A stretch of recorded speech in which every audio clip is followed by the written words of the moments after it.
Africa's most populous nation, Nigeria, is a land of nearly 200 million people. It boasts a huge variety of languages, including the world's third-largest English-speaking population. Nigeria's history is ancient, stretching back to West Africa's earliest known civilization, the Nok culture. They were incredible sculptors, working with everything from clay to bronze. The Nok were way ahead of their time, smelting iron weapons as early as 550 BC. Some say they were even doing it as far back as 1000 BC. This gave them huge influence. Their territory northeast of the Niger River was as large as modern-day France. We don't know much about them, but their bronze and gold trade reached Europe. Sadly, Nok sites have been heavily looted since the 1970s. In the 90s, some groups hired over 1,000 diggers daily. Nok sculptures ended up in Europe, the US, and Japan. The Nok vanished as mysteriously as they appeared, but their advanced metalworking and mining skills lived on. These techniques passed to later civilizations. The powerful Yoruba city of Ife mastered casting. They created stunningly realistic portraits of their rulers, which survive today. Their metalwork realism was unmatched since ancient times.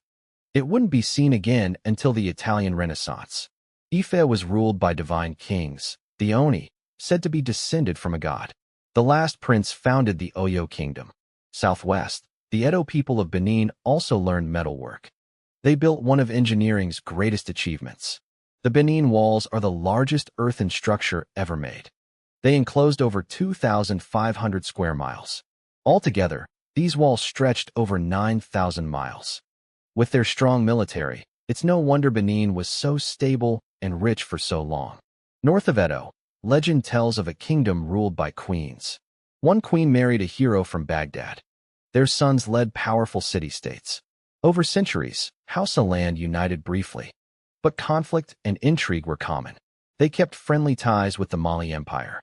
Many Islamic scholars moved from Mali to join Hausa cities. The Igbo kingdom of Nri was led by a priest-king. They spread their faith to nearby towns and cities. Their reach was greatest between 1100 and 1400. They were impacted by Benin's rise and later the slave trade. They held power well into the 16th century. Religious traditions lasted until colonial Nigeria. Jukin and Igala were other strong kingdoms by the 14th century. By the 16th century, Igala fought Benin for trade dominance. They also became involved in the transatlantic slave trade with the Portuguese. From the 1500s to the 1800s, these kingdoms grew rich trading metals and slaves. But as the slave trade ended, their wealth declined. In 1804, the Sokoto Caliphate conquered and united the Hausa kingdoms. It linked over 30 emirates at its peak. With over 10 million people, it was the region's most powerful state. They enslaved about 2.5 million non-Muslims. These slaves worked plantations and were encouraged to convert. They were offered a better life upon conversion. In 1851, Britain bombed Lagos under the guise of ending the slave trade. They then installed their preferred ruler. In 1861, they annexed the city, creating the Crown Colony of Lagos. Lagos has been a thriving commercial hub ever since. The Royal Niger Company was formed in 1879 to manage the region. By 1900, they'd conquered southern Nigeria, destroying much of Benin's famed walls. That same year, the company dissolved. The Protectorate of Southern Nigeria was established.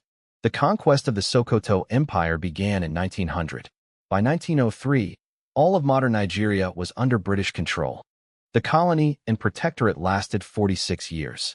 They used indirect rule, giving local leaders authority. This worked as long as Britain's business and taxes were allowed. In 1960, Nigeria gained independence from the British Empire.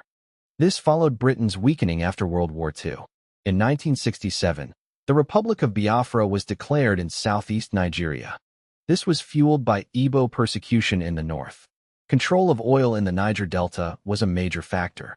The war saw over 150,000 soldiers killed and millions displaced. The Civil War led to a series of military leaders. This continued even after the war ended, maintaining a united Nigeria. After General Murtala Muhammad was assassinated, his successor started to end military rule.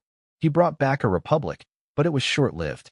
It lasted from 1979 to 1983, when it was overthrown again.